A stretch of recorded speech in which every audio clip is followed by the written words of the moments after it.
भारत माता की वंदे।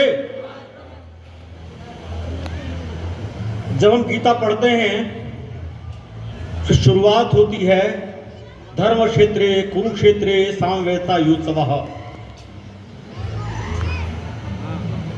मतलब धर्म क्षेत्र कुरुक्षेत्र में जब खड़े होते हैं धृतराष्ट्र पूछते हैं सब लोग क्या कर रहे हैं, संजय जरा बताओ मुझे।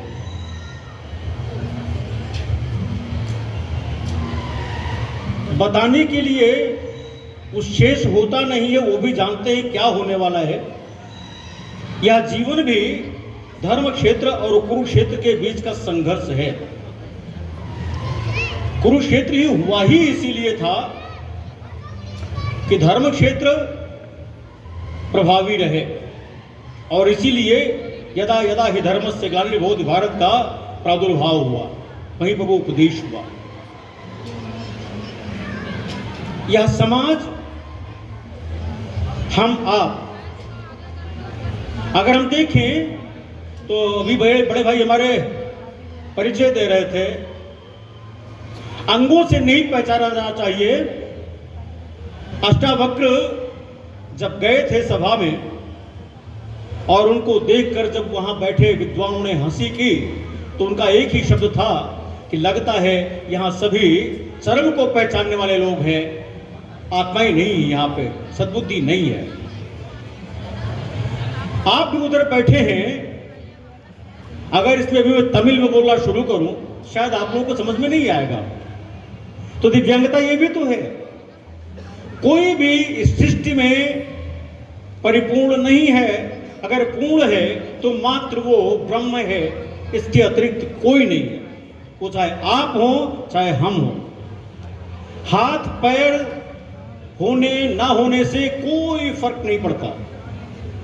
फर्क पड़ता है, अगर प्रभाव पड़ता है तो मात्र आपके विजन से, आपकी सोच से, आपको कैसे जीना है इससे। मुझे परिचय के लिए कहा गया है, मुझे नहीं पता मैं अपना परिचय कैसे दूं। व्यक्तिगत जीवन के बारे में परिचय देना मुझे लगता है कहीं ना कहीं मुझे अहंकार में डाल सकता है, इसलिए मैं उस पर नहीं जाऊंगा। पूरा परिचय जानना है तो हमारे YouTube चैनल पे चले जाइएगा, एडवोकेट अशोक द्विवेदी, वहां सारा आपको मेरी जन्म कुंडली मिल जाएगी। मोबाइल नंबर से लेकर ट्विटर हैंडल तक आपको मिल जाएगा वहां। क्योंकि मैंने देखा है जब व्यक्ति अपना परिचय स्वयं देने लगता है तो कहीं ना कहीं, माफ करिएगा, नाम तक तो गनीमत होती है, उपलब्धियां गिनाने लगते हैं तो वह कहीं ना कहीं हमको अहंकार में एक कदम आगे बढ़ने के लिए प्रेरित करता है, और शायद ये वहीं से हमारे पतन का मार्ग आरंभ कर देता है। नाम बता ही दिया, परिचय बता ही दिया, बस मैं इतना ही कहूंगा, आप ही की तरह से हम भी एक जीव हैं। इस उद्देश्य के साथ ये मानते हुए आप सब में हमारे राम विराजमान हैं। इसी अवधि को प्रोत्साहित करने के लिए आप सभी यहां विद्यमान हैं, और शायद अवध धाम अवधि से जाना जाता है। तुलसीदास जी महाराज से ज्यादा अवधि का पोषक कोई नहीं रहा है। जो भी आए उसी को आगे बढ़ाते रहे। गांव से आता हूं,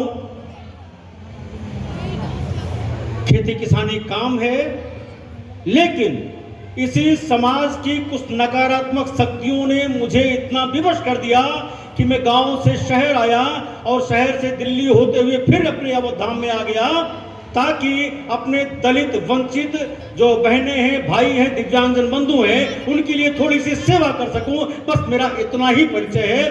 बस इतना निवेदन जरूर करूंगा, दृढ़ता के साथ आगे बढ़ते रहिएगा। अंगों पर प्रत्यंगों पर कोई ध्यान मत दीजिएगा। ये अंग है, आज नहीं कल नहीं रहेगा।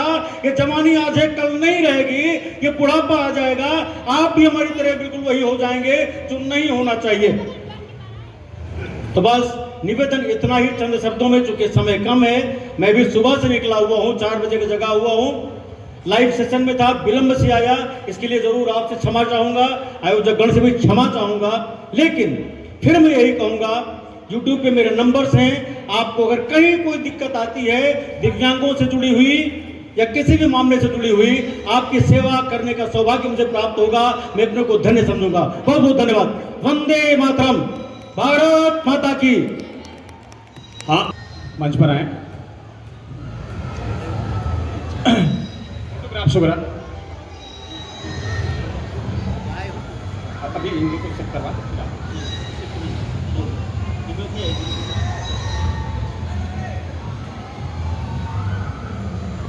मोमेंट तो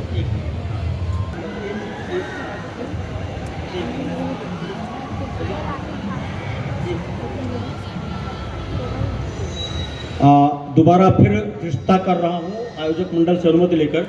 जब आप किसी को सम्मानित करते हो तो उसको सम्मानित नहीं करते हो, उसके ऊपर 1 टन का बोझ लाद देते हो कि भाई अभी तक आप 1 कदम चल रहे थे, अब 4 कदम चलने की कोशिश करो। आपका आभार, धन्यवाद, बहुत बहुत धन्यवाद।